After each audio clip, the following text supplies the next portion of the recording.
दीना नाम है हम, दीना शक्ल सा कुकुर चैल सा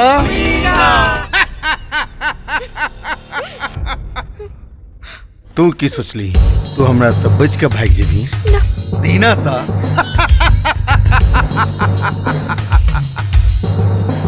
अच्छा सुन चल फिर एक मिनट पकड़ा पकड़ी खेले जो तू भाग गेला बच गेला आज जो हम पकड़ ले लियो तब फिर कबड्डी कबड्डी कबड्डी कबड्डी एक बार कही ना कोना कही छी छोड़ दिया भगवान के हमरा छोड़ दिया कही ना कही ना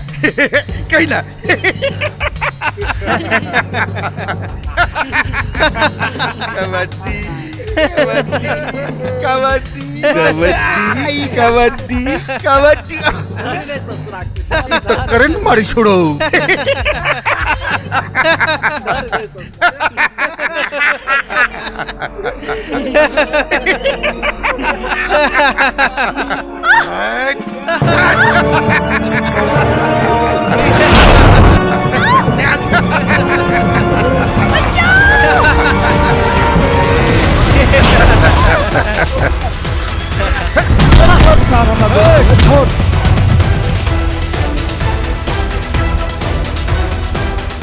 हीरो बाबू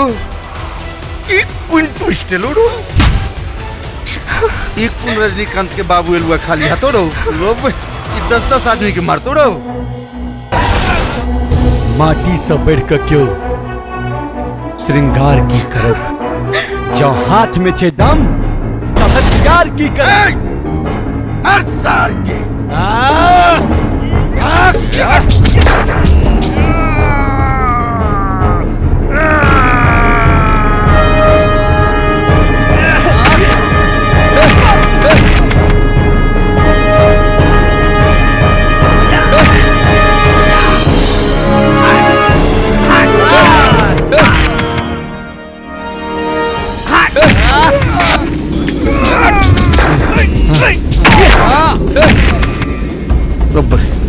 तो सबके मार के सुता दिल के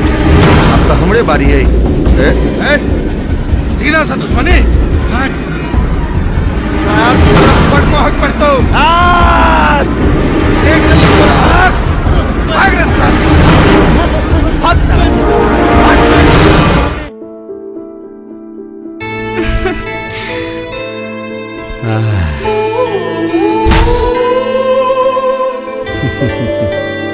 धन्यवाद